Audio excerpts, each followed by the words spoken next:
Now then, Tigers, how are we doing? I hope we're doing well. We're at the nerve-wracking stage of the season. There are only 5 games left of the championship as Hull City try to maintain their spot in the top 6 and grab themselves playoffs for the first time in 10 years. This weekend, we do take a tough trip to Bramall Lane where we face Sheffield United. Our last visit at Bramall Lane was quite a good one considering we did win 3-0 and both teams were on, well, the opposite end of the table last season. Of course, we've already played Sheffield United once this season and we did win 1-0 through the star man, David Akintola.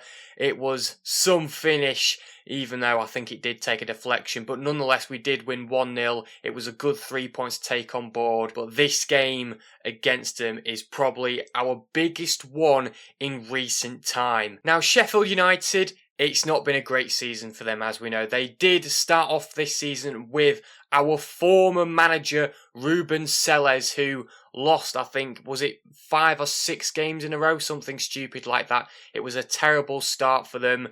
He got sacked. They brought in the reliable Chris Wilder to just redeem themselves and just get their team up and running.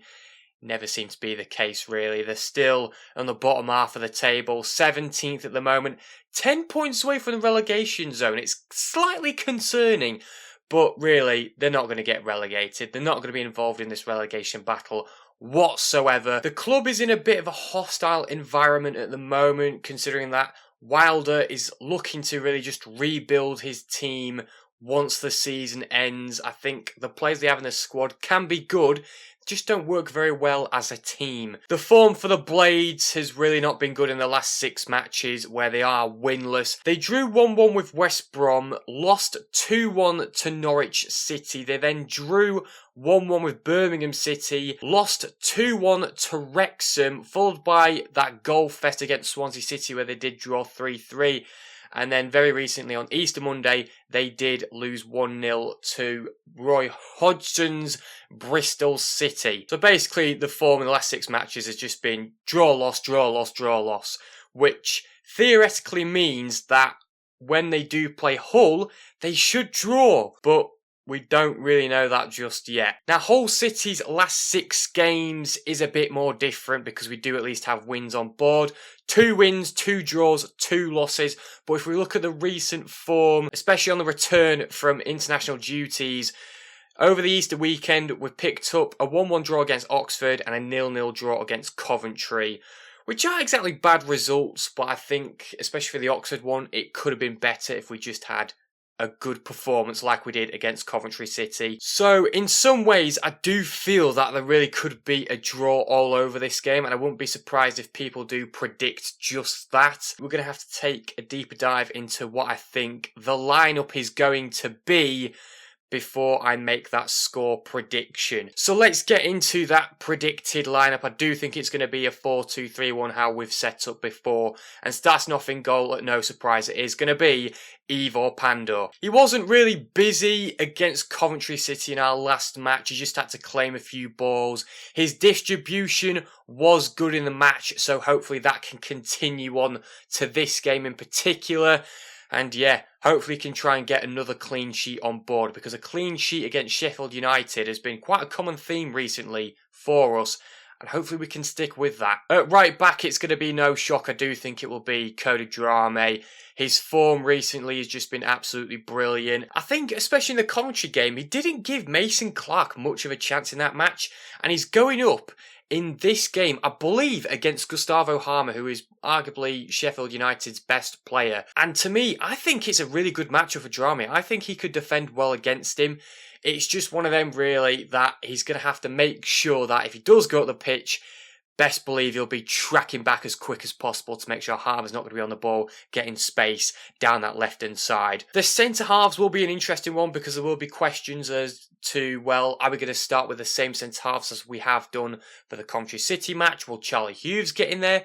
Maybe will Paddy McNair get in there? Looking into Sergei's mind, I think he will keep it unchanged, and he has the right to do so. Egan and Ajayi were defensively solid against Coventry, hence why we really did keep a clean sheet in that game, and there is no reason why he should change it. I wouldn't be against the fact that he does bring on Hughes instead of one of Ajayi or Egan, but really when those two centre-halves have performed so well against the league leaders, really stopping them from creating anything, you have to get him in for this game as well. At left back, I do think Louis Coyle will start. I think that will be unchanged as well. There may be a chance that Paddy McNair will come in, as Coyle did struggle against a really good, agile, dribbling winger as of Sakamoto for Coventry City. But I guess it really depends how Sheffield United set up in this particular match. And to me, I think Coyle can redeem himself. Then it's the midfield. And once again,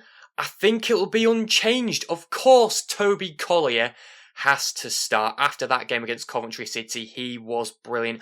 We do know that he won't likely play for 90 minutes, so there is a good chance that he is going to get replaced at some point in the game. It's just a matter of when. Hence why it's a good thing that we do have central midfield options on the bench. But we don't need to talk about them because we can talk about our other central midfielder, which will be Amir Hatzimetovic, who also had a great performance against Coventry. Both him and Collier are great, just work so well. The passing's great. They do have a bit of pace, so they can track back quickly if they need to, as well as racing up the pitch if they do go on a counter-attack. Defensively, they're great. They're good with the tackling. They both can dribble with the ball. It's just one of them. You have to start both of them for the rest of the season. And I think they really could cause problems in this game for Sheffield United, depending on, again, how they set up. Are they going to play more wider players? Are they going to have a more central formation? We just have to wait and see. Going to move on to the right wing. I don't think Joffy is going to start in that position, and I will go on to that in a bit more detail in a second. But I think it's either going to be Kyle Joseph or Mo Balumi. And the thing is with Kyle Joseph is that I know he's not started recently, especially for the Coventry game. He didn't do great against Oxford, mainly because he was on the left-hand side. Compare that to Sheffield Wednesday when he was on the right-hand side, he did brilliant. But for some reason, in this match, I do believe Mo Balumi is going to start. When we've seen it in the Coventry game as well, he's just brilliant with his dribbling, can easily get past players, and is just a pain to deal with on that right-hand side. Whoever plays as left back or left wing back and has to deal with Mo Balumi for Sheffield United, I'm sorry, but you're not going to have a fun time. The reason why I don't think Joffy will start right wing, and the way I think Sergei will scout it out, is that he didn't do great on the right wing against Coventry, especially in the first half. He's going to want someone that's going to really make an impact from the off. And I know Gelhardt did have a good chance in the first half, but really that's when he had space. Even when Mo Balumi doesn't have space and there are defenders all kind of towards him or surrounding him, he can still get past them. So I do believe Mo Balumi is the perfect fit for this game to start at right wing. But at Cam, that's where I think Gelhardt will start. Really, Joffy can play, I mean, you could play at striker, but you can also play on the right wing and at Cam. And I think Cam, it will be much better for him to be in that position, especially for this type of game against Sheffield United. I've not put Tree in the starting lineup just based on the fact of how he did against Coventry City. I just don't think he would be great as of his recent form, but he's good to have on as an impactful substitution. Let's say if Joffrey doesn't perform well, or maybe Amir and Collier are tired, Tree can come on the pitch, make an impact if we need to, try and find something creative going forward. And of course, he's pretty good defensively as well. At the left wing, it's going to be Liam Miller. He was terrific against Coventry. I'd be shocked if he doesn't start this match. There's always that feeling of, oh, well, it maybe could be Kyle Joseph. It maybe could be Lewis Kumas. But Miller, for me, I think for the rest of this season, he is so reliable to have on that left-hand side. Again, similar to Balumi's great dribbling with the ball. Maybe he's going to use his left foot a bit more and try to cross the ball in with it. I know he's not exactly great with it all the time, but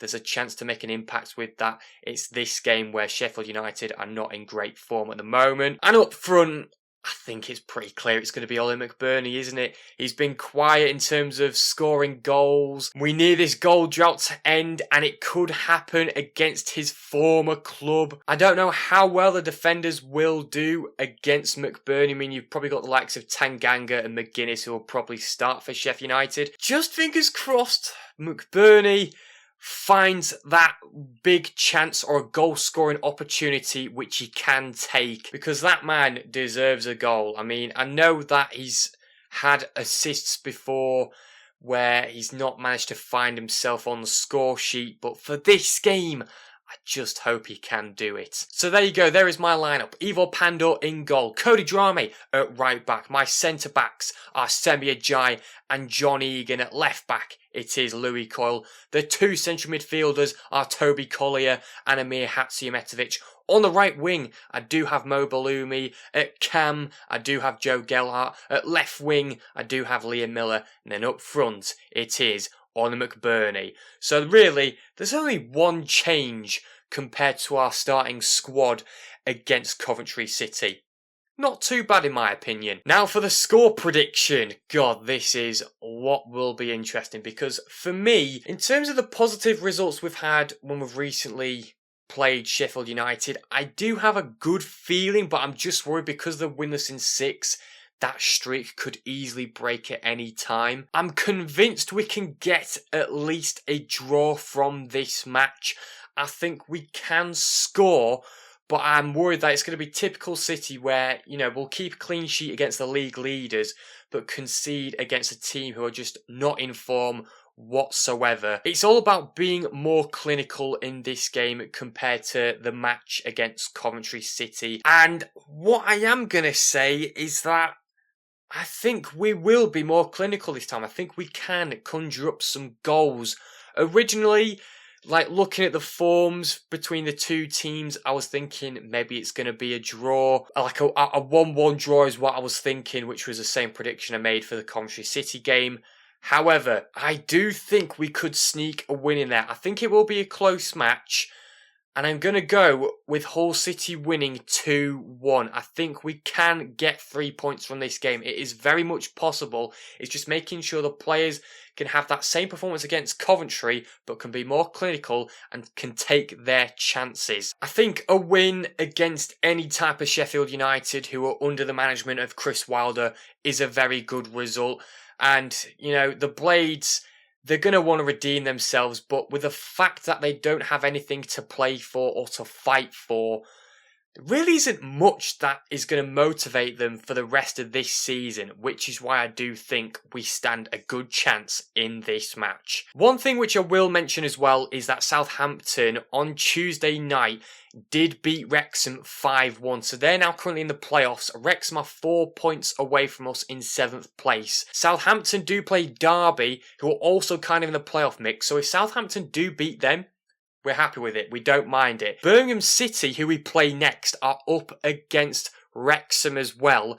So it's one of them where, yeah, we do want Birmingham City to kind of redeem themselves because their form's not been great recently. If they can beat Wrexham or make them drop points, then we're really in for an interesting ride for the last 4 games. But we obviously need to concentrate on Hull versus Sheffield United. That is the number one priority, and hopefully, we can get 3 points from that match. Come on, you all. I believe in you. Hull City and Sheffield United fans, let me know what your score predictions are, how you think the teams will set up for this match. Be sure to check out my socials, which will be in the link in the description. Thank you so much for watching. Make sure to like, subscribe, and share. And finally, love the Tigers!